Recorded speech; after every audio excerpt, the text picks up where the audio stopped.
Salut, salut, et oui Rebecca, toujours là, tous les jours, au rendez-vous pour le défi lecture de la Bible de l'aurore au crépuscule, on ne lâche rien.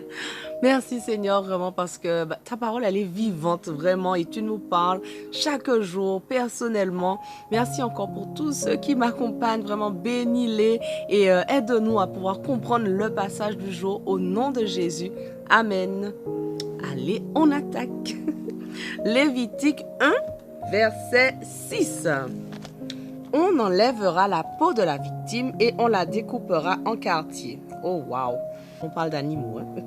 Puis, les descendants du prêtre Aaron allumeront le feu sur l'autel et empileront des bûches sur le feu. Ensuite, ils disposeront les quartiers de viande, la tête et les parties grasses sur le bois en feu qui est sur l'autel. On lavera à l'eau les entrailles et les pattes. Puis le prêtre brûlera le tout sur l'autel. C'est un holocauste, un sacrifice consumé par le feu dont l'odeur apaise l'Éternel. Si c'est du petit bétail qu'on offre en holocauste, on apportera un mouton ou un chevreau mâle et sans défaut, on l'égorgera devant l'Éternel du côté nord de l'autel et les prêtres descendants d'Aaron aspergeront de son sang tous les côtés de l'autel. On découpera la victime en quartiers et le prêtre les disposera avec la tête et les parties grasses sur le bois en feu qui est sur l'autel. On lavera à l'eau les entrailles et les pattes et le prêtre offrira le tout et le brûlera sur l'autel. C'est un holocauste, un sacrifice consumé par le feu dont l'odeur apaise l'Éternel. Si quelqu'un offre des oiseaux comme holocauste à l'Éternel, il apportera des tourterelles ou des pigeonneaux. Le prêtre apportera la victime devant l'autel, lui détachera la tête, qu'il brûlera sur l'autel. Il fera couler le sang contre la paroi de l'autel. Il enlèvera le jabot avec son contenu et le jettera près de l'autel du côté est dans le dépôt des cendres. Il ouvrira l'oiseau entre les ailes sans les détacher. Ensuite, il le brûlera sur les bûches placées sur le feu de l'autel. C'est un holocauste, un sacrifice consumé par le feu dont l'odeur apaise l'Éternel. Lévitique 2. Lorsque quelqu'un apportera à l'Éternel une offrande, elle consistera en fleurs de farine qu'il arrosera d'huile et sur laquelle il mettra de l'encens. Il apportera au prêtre descendant d'Aaron. L'un d'eux prendra une pleine poignée de farine arrosée d'huile avec tout l'encens et le prêtre la fera brûler pour servir de mémorial sur l'autel. C'est une offrande consumée par le feu dont l'odeur apaise l'Éternel. Ce qui restera de cette offrande reviendra à Aaron et à ses descendants comme part très sainte de ce qui est consumé par le feu pour être offert à l'Éternel. Lorsqu'on apportera une offrande de pâte cuite au four, elle consistera en gâteau sans levain fait avec de la fleur de farine, pétrie avec de l'huile et en galette sans levain arrosée d'huile. Si c'est une offrande rôtie sur le grill qu'on apporte, elle sera également faite de fleurs de farine pétrie avec de l'huile sans addition de levain. On la coupera en morceaux et on versera de l'huile dessus, c'est une offrande. Si c'est une offrande de céréales cuites à la poêle qu'on apporte, elle sera composée de fleurs de farine et d'huile. On apportera l'offrande ainsi préparée à l'Éternel pour la remettre au prêtre qui l'approchera de l'autel. Il en prélèvera ce qui doit être offert comme mémorial et le brûlera sur l'autel.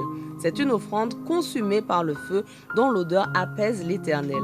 Ce qui restera de l'offrande sera pour Aaron et ses fils comme part très sainte de ce qui est consumé par le feu pour être offert à l'Éternel.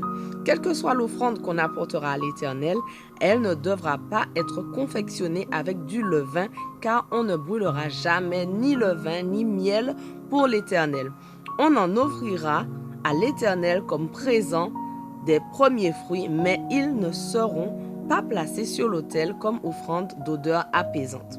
On salera toute offrande qu'on apportera. On n'omettra jamais de mettre du sel qui représente l'alliance conclue par ton Dieu. Si on apporte à l'Éternel une offrande des premiers épis de la moisson, on présentera des grains qu'on aura broyés après avoir grillé les épis au feu. Pour cette offrande, vous y verserez de l'huile et vous mettrez de l'encens dessus. C'est une offrande. Le prêtre brûlera comme mémorial une partie du grain et de l'huile avec tout l'encens. C'est une offrande consumée par le feu pour être offerte à l'Éternel. Lévitique 3. Si on offre en sacrifice de communion une tête de gros bétail, mâle ou femelle, on offrira un animal sans défaut à l'Éternel. On posera la main sur la tête de la victime avant de l'égorger à l'entrée de la tente de la rencontre. Les prêtres descendants d'Aaron aspergeront de son sang tous les côtés de l'autel. De ce sacrifice de communion, on offrira à l'Éternel, en les consumant par le feu, la graisse qui recouvre les entrailles et toute celle qui y est attachée, et les 2 rognons et la graisse qui les enveloppe et qui couvre les flancs, ainsi que le lobe du foie qu'on ôtera avec les rognons. Les descendants d'Aaron les feront brûler sur l'autel, par-dessus l'holocauste déjà placé sur les bûches qui sont sur le feu. Ce sera un sacrifice consumé par le feu, dont l'odeur apaise l'Éternel. Si c'est du petit bétail qu'on offre en sacrifice de communion à l'Éternel, on offrira un mâle ou une femelle sans défaut. Si l'on offre un mouton en sacrifice, on l'apportera devant l'Éternel. Celui qui l'offre posera sa main sur la tête de la victime avant de l'égorger devant la tente de la rencontre. Et les descendants d'Aaron en aspergeront de sang tous les côtés de l'autel. On prélèvera de ce sacrifice de communion pour l'offrir à l'Éternel en le consumant par le feu, les parties grasses, la queue entière coupée près de l'échine, la graisse qui recouvre les entrailles et toute celle qui y est attachée, les 2 rognons et la graisse qui les enveloppe et qui couvre les flancs, ainsi que le lobe du foie qu'on ôtera avec les rognons. Le prêtre les fera brûler sur l'autel. C'est un aliment consumé par le feu pour l'Éternel. Si c'est une chèvre qu'on offre, on la portera devant l'Éternel. On posera la main sur la tête de l'animal avant de l'égorger devant la tente de la rencontre, et les descendants d'Aaron en aspergeront de sang tous les côtés de l'autel. On en offrira à l'Éternel en les consumant par le feu, la graisse qui recouvre les entrailles et toute celle qui y est attachée, les 2 rognons et la graisse qui les enveloppe et qui couvre les flancs, ainsi que le lobe du foie qu'on ôtera avec les rognons. Le prêtre fera brûler ces morceaux sur l'autel. C'est un aliment consumé par le feu dont l'odeur apaise l'Éternel. Toute graisse revient à l'Éternel. C'est une ordonnance immuable que vous respecterez de génération en génération partout où vous habiterez. Vous ne consommerez aucune graisse ni aucun sang. Lévitique 4. L'Éternel s'adressa à Moïse en ces termes.